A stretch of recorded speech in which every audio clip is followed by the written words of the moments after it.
Os meios de contrastes hoje estão sendo amplamente utilizados para diagnóstico por imagem. É importante que os profissionais da área estejam preparados para eventuais reações aos mesmos. Dentre essas reações, iremos abordar as reações não idiosincráticas. E para esclarecer mais sobre o assunto, convidamos um profissional da área, médico radiologista, com especialização na Santa Casa de Misericórdia do Rio de Janeiro, atuante no Hospital de Barros Barreto e Clínica CBNA, Dr. Alex Salame. O que são os meios de contraste? Então, os meios de contraste são substâncias hidrossolúveis, né, que a gente, enfim, a maior parte a gente faz uma injeção endovenosa, mas a gente pode também fazer o uso dessa injeção oral, né, ou seja, o paciente ingerir esse contraste e eles fazem um tipo de realce, tanto nos órgãos, enfim, vasos, estruturas que a gente precisa ver melhor. O que são os meios de contraste iodado e quais são os tipos que existem? São contrastes que são derivados do ácido, né, triodobenzoico. E nós temos dois tipos, os iônicos e os não iônicos. Os não iônicos, eles seriam, vamos dizer assim, falando entre aspas, teriam uma capacidade alergênica, ou seja, menor do que os iônicos. Por quê? Porque existem íons, ou seja, tanto o cátion como o ânion, que eles ficam mais propensos. Existe uma tendência que ele se ligue a outras estruturas e produza um tipo de alergia, um tipo de reação. Tá? Isso varia de paciente para paciente. O que se deve fazer antes de administrar o contraste iodado no paciente? Uma anamnese bem feita. Como assim uma anamnese bem feita? Uma anamnese perguntando várias coisas de aspectos ao paciente.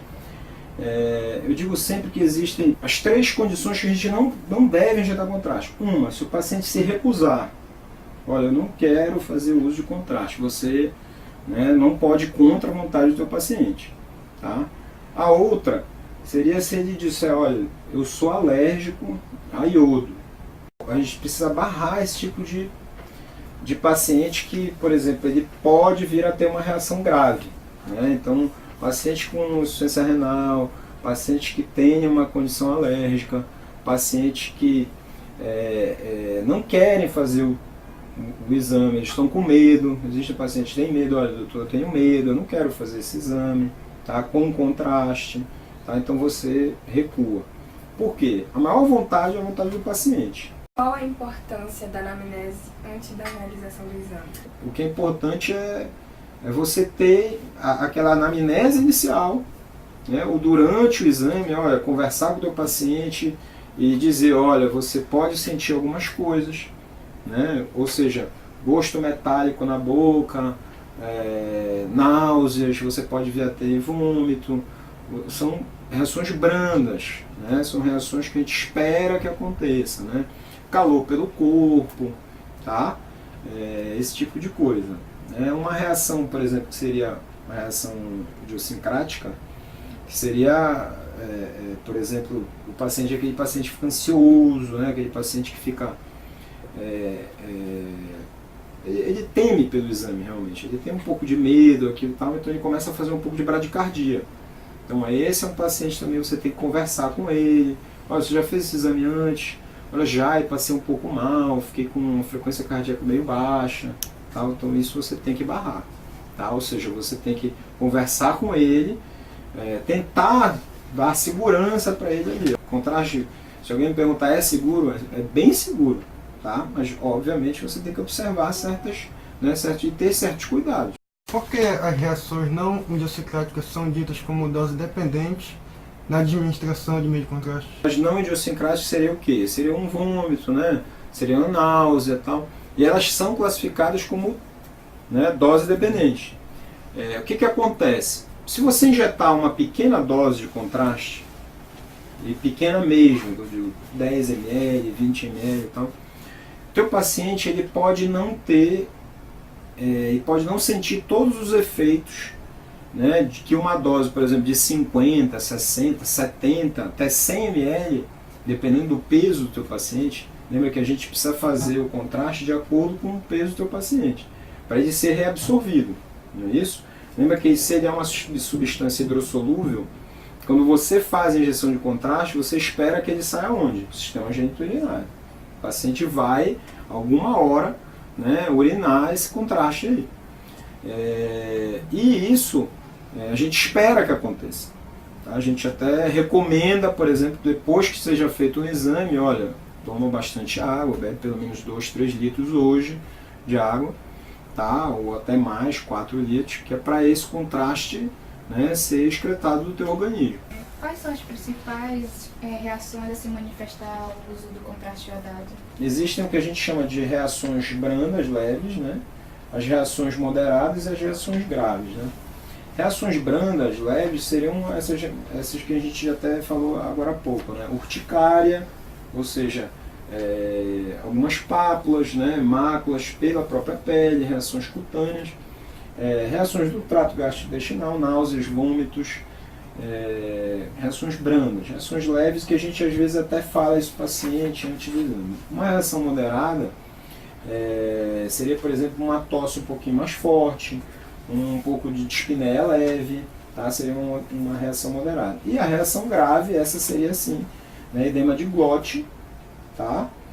Apneia, seria uma reação bem grave, né? O teu paciente precisa ser entubado para que aquilo você pare, cesse da melhor maneira possível aquilo.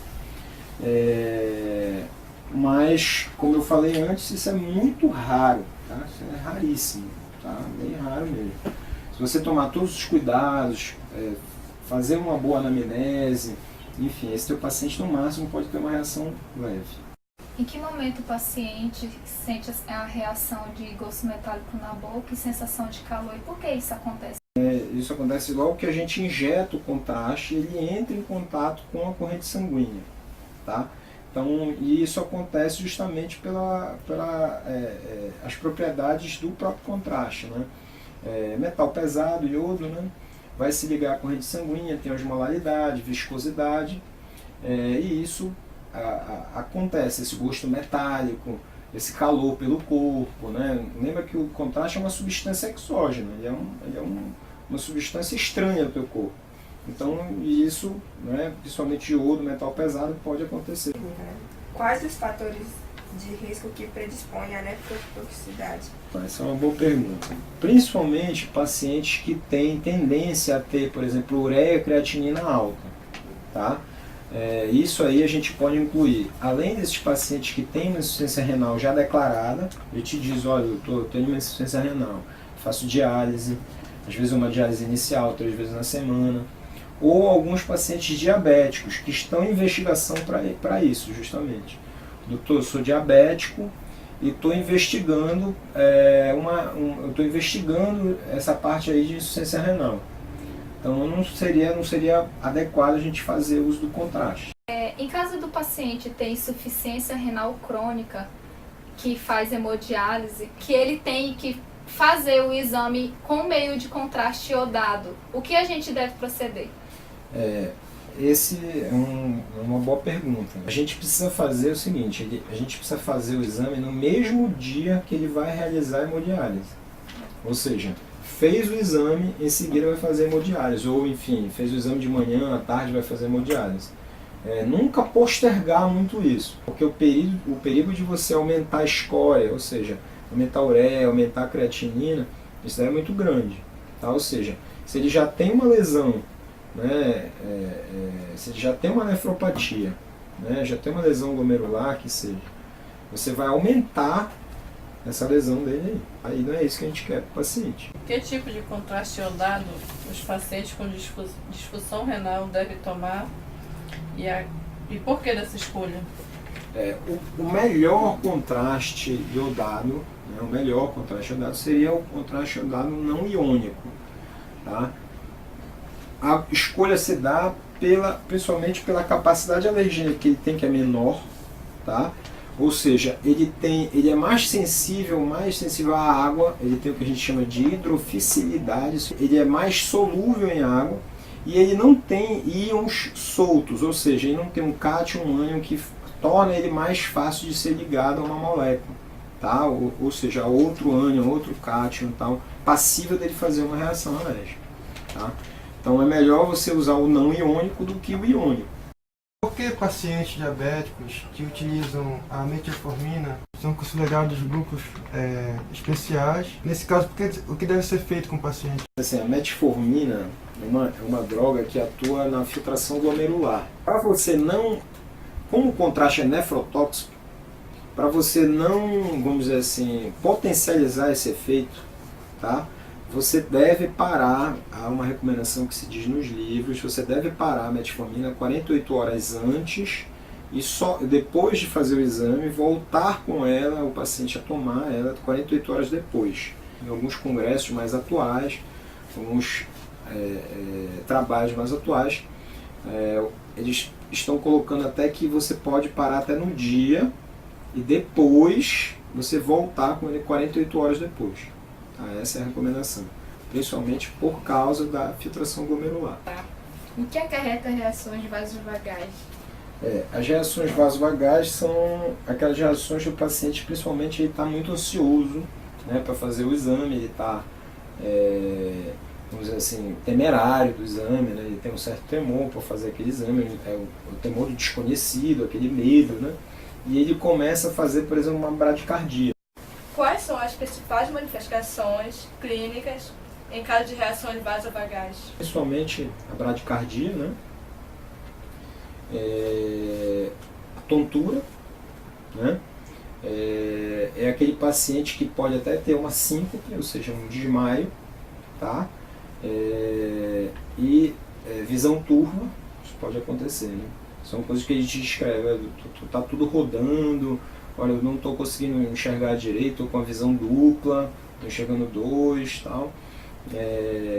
Estou ficando tonto, eu preciso sentar ou me deitar em algum lugar. O que podemos proceder em caso dessas reações vasovagais que acontecem com o paciente? Coloca o teu paciente, principalmente decúbito dorsal, né, eleva os membros inferiores numa tentativa de você reativar aquela circulação, né? Alguns pacientes a gente pode até chegar a fazer uso de um pouco de oxigênio, tá? Coloca oxigênio que é para, vamos dizer assim, aquele ar chegando nos pulmões, o teu paciente tem uma certa reação quanto a isso, positiva, uma reação positiva, e isso reduz aquela reação que ele teve, né? Aquela sensação de tontura, né? De visão dupla, tal, e isso melhora a condição do paciente. Quais as medidas preventivas que devemos desenvolver e orientar para minimizar as reações adversas? Bom, primeiro, sempre, uma boa anamnese, né? Você falar para o teu paciente, descrever o que vai acontecer com ele, isso dá segurança para o teu paciente, te traz segurança, porque qualquer tipo de reação que aconteça, você já previamente falou com ele, ou falou com o acompanhante, ou para os dois, tá? A anamnese é importantíssimo. Depois a equipe treinada, né? Olha, saber o que está fazendo no tempo certo e caso aconteça alguma coisa. Depois você ter os medicamentos disponíveis, né? Porque não interessa você ter equipe treinada, você ter descrito aquilo para o teu paciente e tal, se você não tem como reverter uma situação adversa. Queremos agradecer ao Dr. Alex pela entrevista, que foi esclarecedora. Mais informações você encontra no nosso blog.